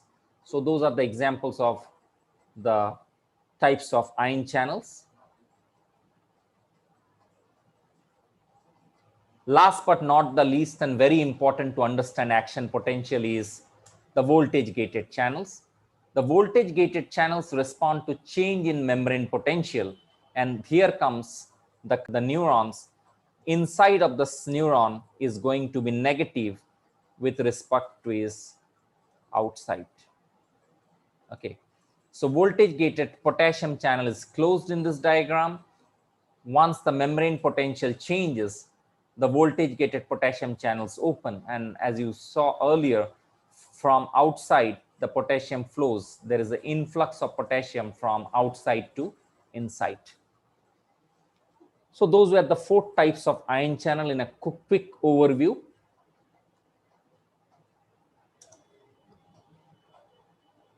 People might be interested in knowing where they are found. Well, of course, lead channels are found in each and every cell, whereas the ligand gated channels are found in dendrites of sensory neurons, some of the pain receptors, and that is why ligand gated channels are used in the pain relieving process also. The painkillers also use those. Apart from blocking prostaglandin synthesis, they also use the lidocaine gel, say a local anesthetic agent. They use the ligand gated channel, especially the chloride channel. Mechanically gated channels are found in the sensory neurons such as touch receptors, the pressure receptors, and some of the pain receptors. Sometimes what happens is that depending on your gender, right, one hand is on your back, you will be so irritated that you will feel like pushing the hand off. Likewise, some of the soft feathery hand is there, you will feel that the hand should stay on and on and on. So that depends on the mechanically gated channel, right? The mechanically gated channel responds to the touch receptors, the pressure receptors, and the pain receptors. Finally, the voltage gated channel. The voltage gated channels are found in axons of all types of neurons. The voltage gated channels are found. Questions on this segment in entrance exam are asked on the category of ion channels found in various areas of the nervous system. Now, how do you maintain the resting membrane potential? That's very important. The resting membrane potential has to be maintained. Unless you maintain the nerve action potential, is not possible. So you maintain the resting membrane potential by 3 factors. 1, unequal distribution of ions across the membrane and the selective permeability of neurons membrane to sodium and potassium. That is, it is more permeable to potassium than to sodium. That is the first point. Second, most anions cannot leave the cell, because inside the cell there are certain proteins, and most of these proteins are negatively charged. So they won't allow, they would not allow some of the larger ions to move outside this neuron. Likewise, you have the sodium potassium pump. The sodium potassium pump will offset the change in membrane potential. This I would like to explain in this way.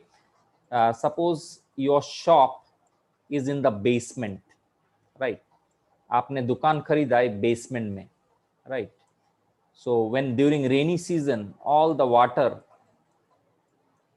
will come to your basement. Okay. And once the water comes to your basement, what you have to do, you have to use energy to pump out all the water. You have to throw out the water. And for that, you need energy. You have to switch on a diesel pump or an electrical pump. Otherwise, your shop will be flooded. Likewise, sodium potassium pump offsets the change in membrane potential. How? I will explain. So membrane potential, there is a difference. I will have animations to show. There it is, resting membrane potential. Just see how it is created. Patch clamp method, electrodes are placed within the cell. So resting membrane potential inside of the cell is -70 with respect to the outside. Why this takes place? I was explaining the ions. Potassium,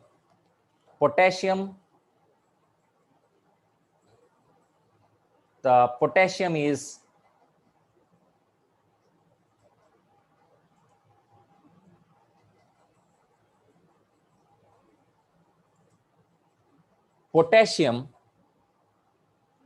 outside is less, inside is more. So obviously the potassium gradient will be always from outside to inside. Sodium, outside is more, inside is less. So the sodium gradient will be from outside. Sorry, the Sir, for potassium. Yeah, potassium, there's an error. Yeah, and no, I'll just correct it. Or otherwise, why to use eraser? I will make a giant arrowhead. Right? You remember, potassium will be from inside to outside, 150 to 5.5. Okay, I hope it is clear. Sodium, outside is more, inside is less. So sodium will be from outside to inside. Chloride, just like sodium, will be again from outside to inside. So this is your concentration gradient of various. There are so many ions, but I have just depicted the important ones. So what are the factors contributing resting membrane potential? Potassium ion channels are more leakier than sodium. So therefore, more positive charge comes out of the cell rather than the more sodium or positive charge entering the cell. Another is the sodium potassium ATPase, which is electrogenic in nature. That is, sodium potassium ATPase contributes to net negative charge that we will see later. So these are the three factors that contribute to resting membrane potential. Based on this background, small deviation in resting membrane potential is there. It can be a depolarizing graded potential from -70. If it increases to +30, it is called as depolarizing. Likewise, if negativity increases from -70, it goes down to -70, or hyperpolarizing is -90, so that will be the hyperpolarizing graded potential. So there are three areas you should master: resting membrane potential,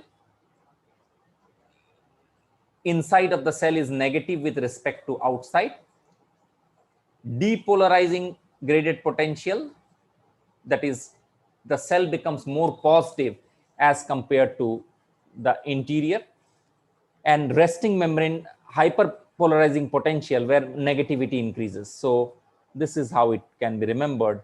This is the plane or the axis, x-axis. You have towards the plus side depolarization, towards the minus side the repolarization, or more negativity, more minus hyperpolarization. Now, graded potential depends on stimulus strength. Amplitude of graded potential depends on stimulus strength. It can be a resting membrane potential, or it can be an increasing order of stimulus. Nevertheless, without threshold, the graded potential can be added together to become a large. Two small graded potential will add up to become a large graded potential, that is summation. Now, when you talk about the action potential, what exactly is action potential? Action potential is a sequence of rapidly occurring event that decrease and eventually reverse the membrane potential, that is depolarization, reversing, and Distortion is repolarizing. According to all or none principle, there can either be a stimulus action potential or there will not be an action potential, half action potential, 3/4 action potential. Those non-integral values are not possible. So the minimum threshold which leads to action potential is called as a threshold stimulus. If your threshold is less than threshold, that is sub threshold, no action potential, of course you have a supra threshold or more than threshold, then action potential will take place. So remember, minimum threshold is necessary for propagation of action potential.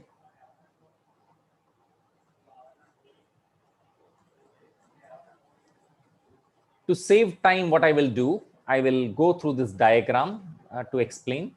Okay, so imagine your cell is at resting phase, that is at -70, where I have given my pointer. At -70, your sodium channel has opened. Remember, students, you can interact by unmuting your microphone. Sodium, inside to outside or outside to inside? Outside to inside. Outside to inside. Fantastic. Sodium has started flowing in.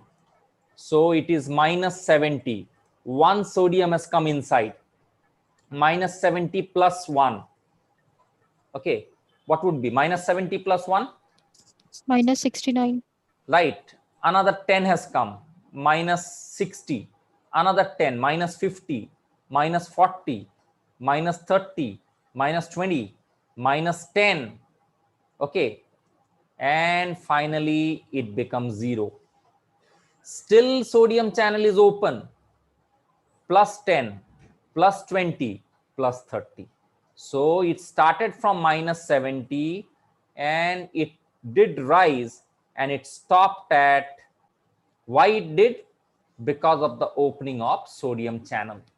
So this opening of sodium channel, which leads to the change in polarization of the neuron, is called as depolarizing phase. Likewise, after it has become +30, by the time the sodium channel is closing, the potassium channels are opening. Again, students, potassium inside to outside Inside or outside to outside. inside to outside, right? Inside to outside potassium.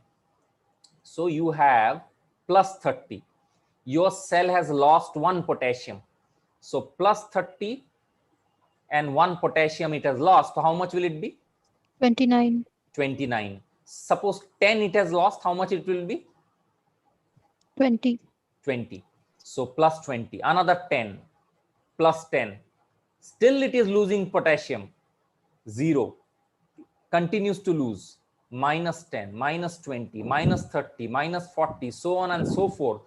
It becomes still -70. But remember, students, when you are doing skating, right? When you are doing skating at that time also, I would request the organizer, especially Elizabeth madam, to just give me a grace period of the time where I my talk started a bit late, so I will compensate that. And almost I am on the verge of completion of my lecture. The last segment is going on. Few questions are to be discussed. Thank you very much. So what exactly happens as potassium moves out, the cell is losing positive charge, so it becomes more negative. You know, when you are skating or you are applying brake on your car, dead braking doesn't become possible. Dead braking doesn't become possible.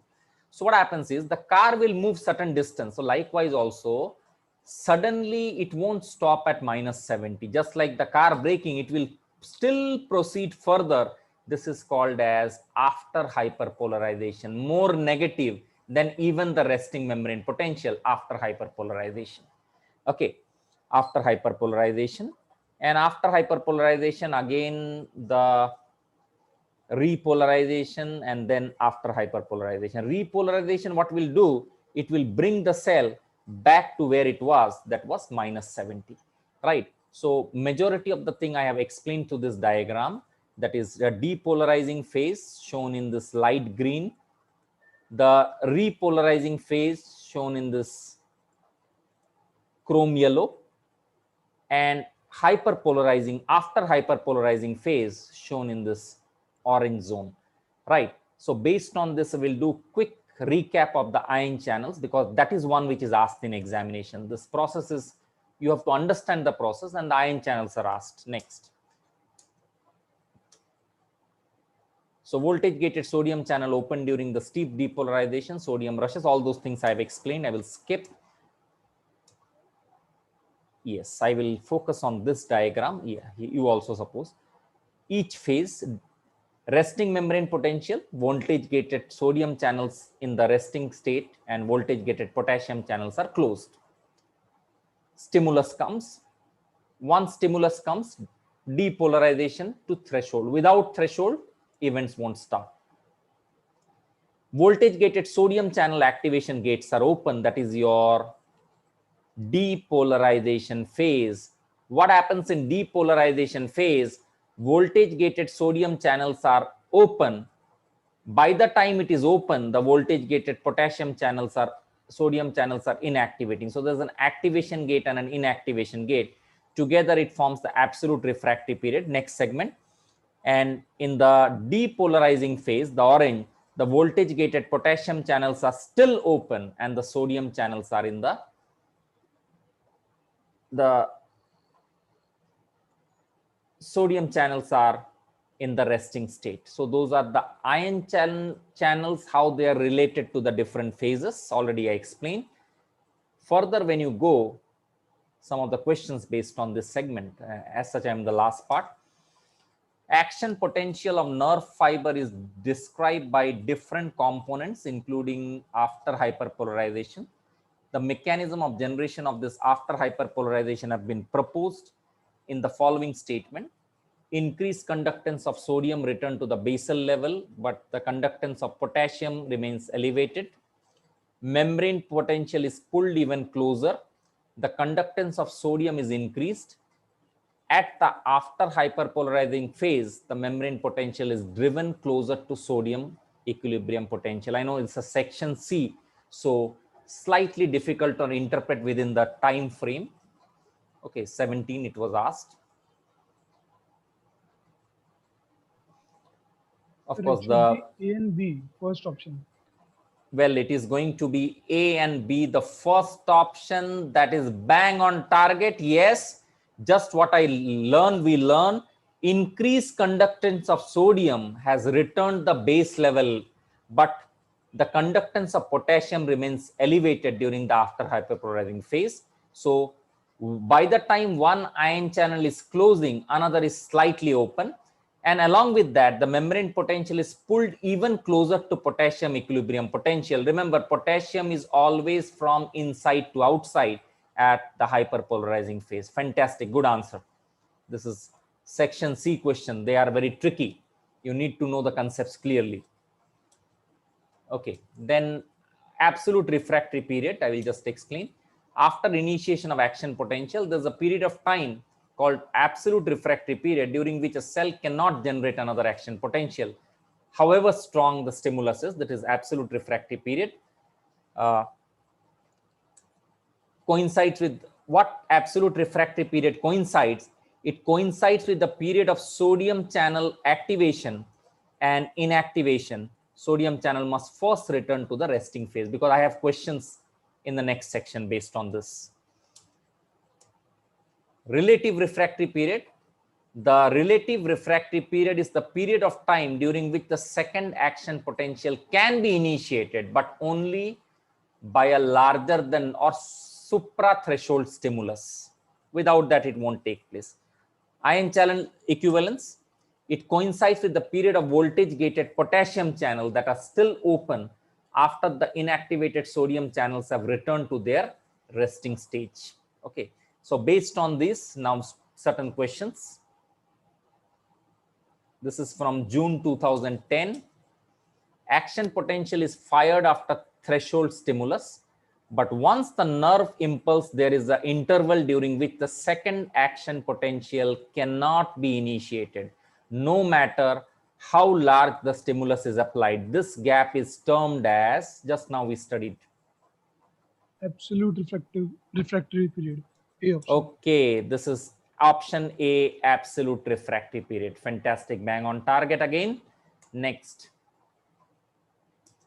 A nerve fiber cannot be stimulated during the absolute refractory period of the previous stimulation because December 2012, sodium permeability remains high. I just highlighted, remember, when I was explaining with red highlighter. Sodium potassium pump does not operate. Okay. Again, option A. Again, option A.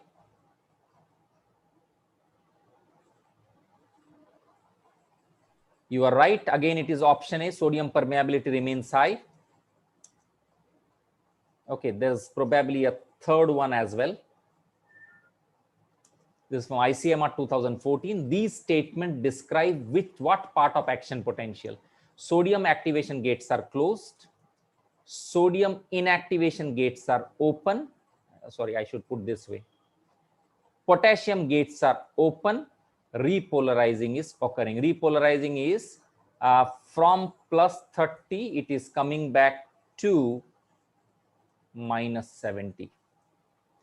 It is called as A, latent period, absolute refractory period, relative refractory period, depolarizing phase, repolarizing phase. Yes, answer.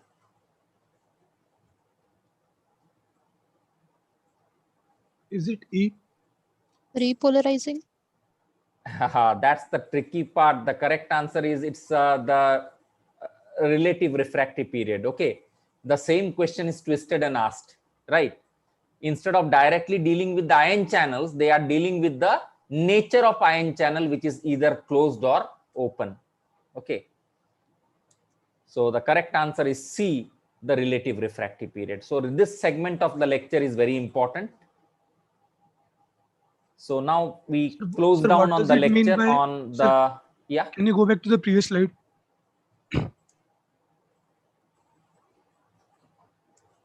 Yes. What is meant by sodium inactivation gates are open? Inactivation gates?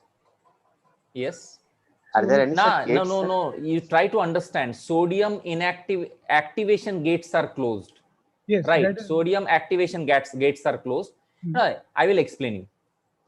Those who have gone to MS University, they might be aware this type of one gate is there. Right.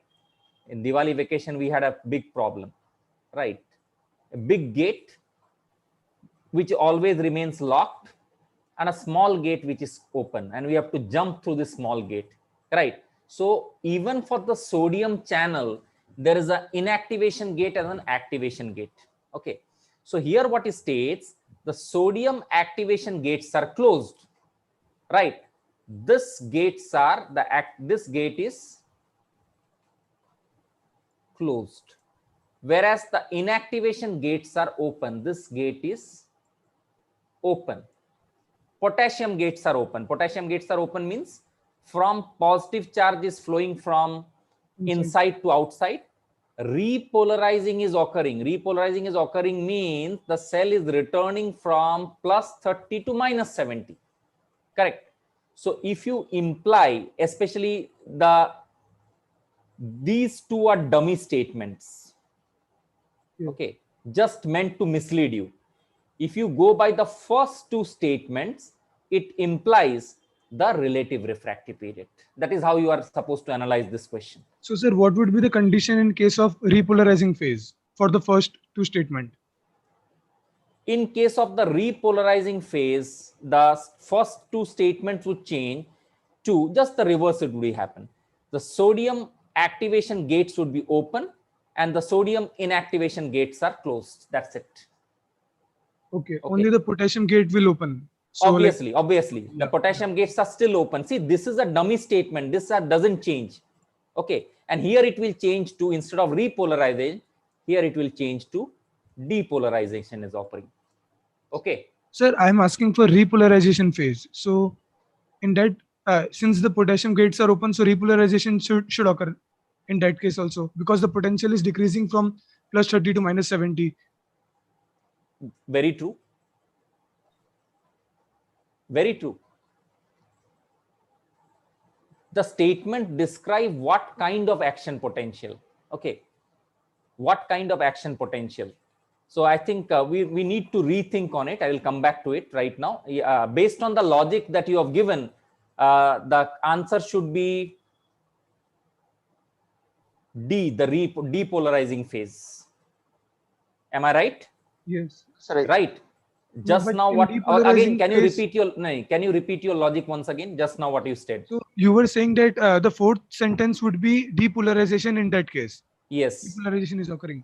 So Right. for depolarizing phase, the first two option will be vice versa, and the First two yes, vice versa. I and will put an potassium arrow. gates Okay. will also be closed. Will Yes. also Yes. remain closed. Yeah. I am asking what will be the condition in case of option E, repolarizing phase. In case of repolarizing phase, that is what I was talking. In case of repolarizing phase, right, there won't be any change in the what CNV. exactly is repolarization. Let's go back.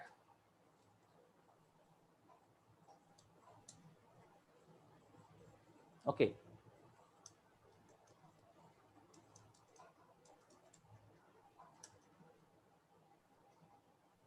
This is the repolarizing phase, right? The orange zone. In repolarizing phase, the voltage gated potassium channels are still open. And by the time the voltage gated potassium channels are open, the sodium channels are in the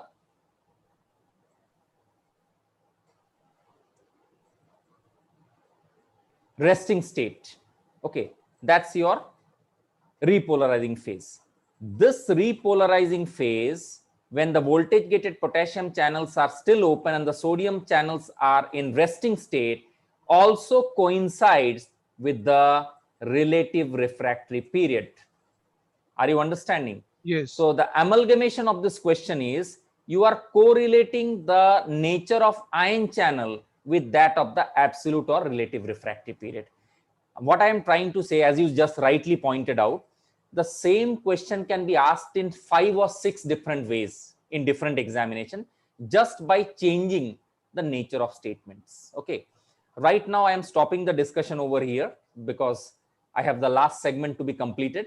But yes, we can definitely go through either through email or maybe in my next session. Okay. Okay. Right now I am just closing down. Already I have overshoot the time. Okay, just last part I will conclude.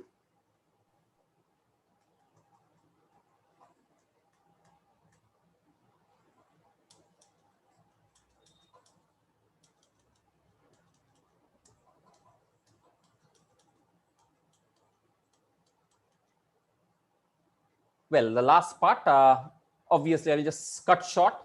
Unmyelinated axon, the impulse transmission is slow. Myelinated axon, the impulse transmission is much faster.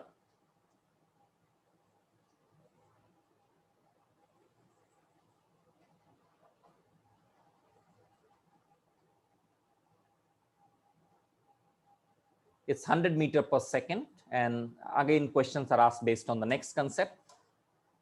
Speed of action potential depends on axon diameter. Larger diameter axon, faster conduction. Amount of myelination, more the myelin, more faster the conduction. Temperature, lower the temperature, slower would be the action potential. And that is the reason ice therapy is done whenever you get pain, or even the surgeries are performed in AC cabinets and low temperature, ultra low temperature. Sometimes it is done because the pain threshold reduces during low temperature. Further, what is the speed of nerve impulse? The GATE 2013, quick answer.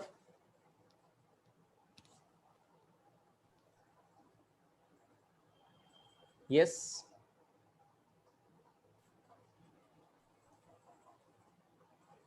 It's option B, B. 0.5 to 130 0.5. meter per second, option B. Now we come to the signal transmission at synapses, my last segment of the lecture. It is a one-way transfer. I will go to the diagram straight away. All those points. There are 4 types of synapse: axo-axonic, between 2 axons. It can be axodendritic, one axon and one dendrite, axosomatic, axon and the cell body. I'll go stepwise to the diagram, same points which was there as a text. First of all, there is a nerve impulse. Imagine it is a suprathreshold or threshold stimulus. This threshold stimulus would lead to opening of the calcium channel within the presynaptic neuron. There are two neurons, the presynaptic neuron and the postsynaptic neuron. Presynaptic neuron, the calcium channel opens, calcium influx is there. Once calcium influx is there, it leads to the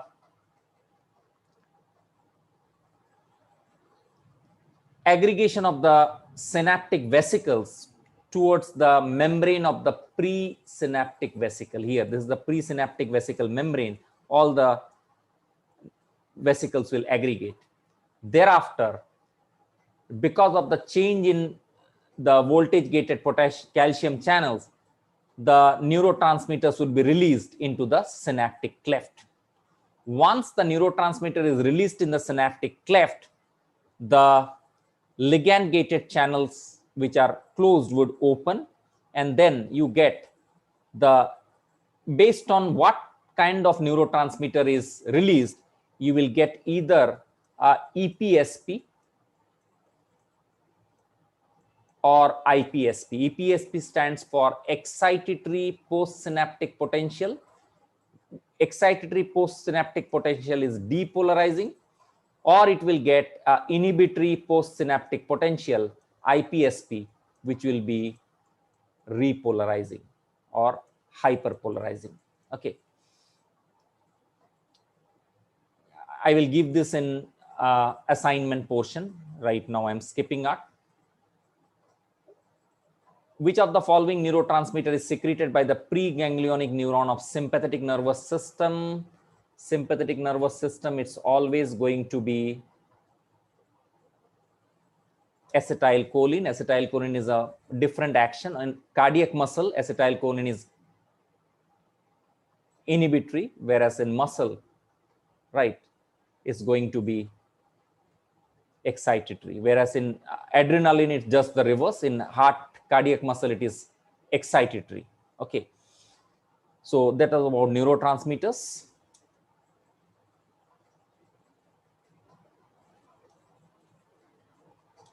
I will give all these questions for practice. Excitatory and inhibitory neurotransmitters are there. Same neurotransmitter may be excitatory or it can be inhibitory depending on the location.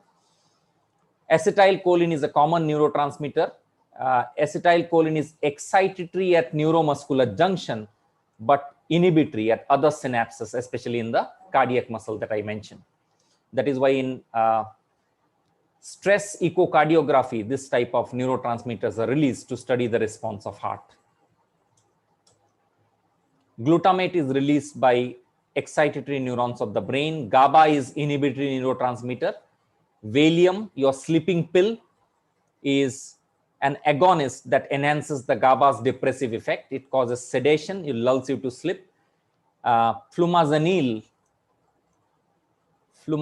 is it's an antagonist to benzodiazepam receptor, often used to save a patient who has committed suicide by taking sleeping pills. So it can be an agonist or an antagonist depending on pro or anti effect that it generates. So postsynaptic potential can be excitatory, EPSP, or it can be inhibitory, which can be hyperpolarizing or depolarizing. Neuropeptide and neurotransmitters are molecules secreted by neuron. Which statement is correct about the neuropeptide as compared to neurotransmitter? Less potent short acting, more potent short acting, less potent long acting, more potent longer acting. What will be the right answer? But long acting. That is option C. Option C is the option D, more potent and longer acting neuropeptides and neurotransmitters. Okay. Right?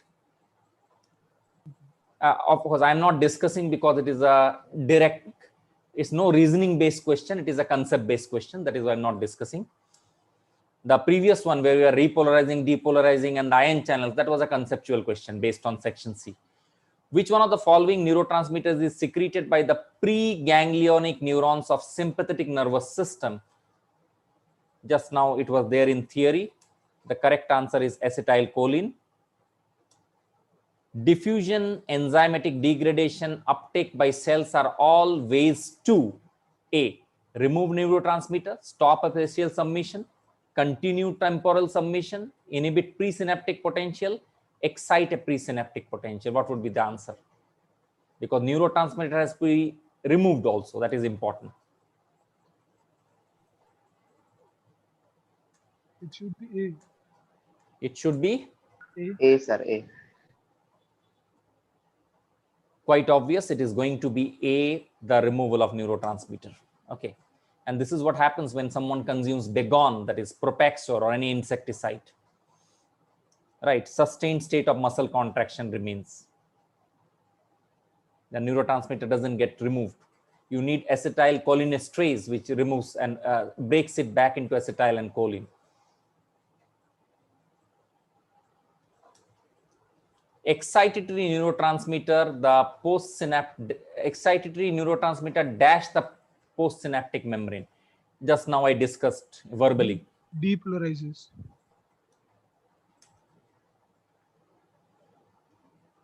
Quite obvious. Finally, I would like to end just like the previous time, the acknowledgement to my student, Ms. Megha Dave, for her timely preparation of the CSIR-NET compilation of questions.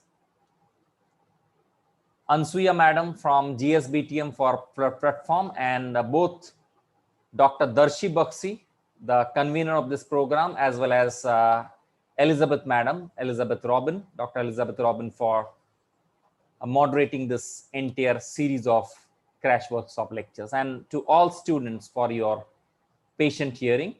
I still don't have time for discussion, already overshot time.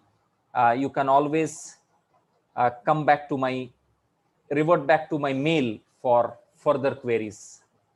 If you, in the very first slide, my mail ID is given, we can discuss over there. I hand over the proceeding to the organizing team. Yeah, thank you, sir, for your enthralling lecture.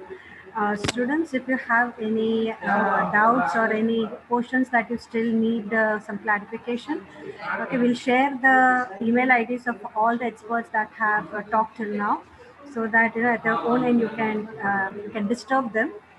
Okay, so thank you so much, Raghav sir, for enthralling the students and for teaching such, you have made such difficult portions seem very easy, and I hope the students have also understood all the intricacies of this portion.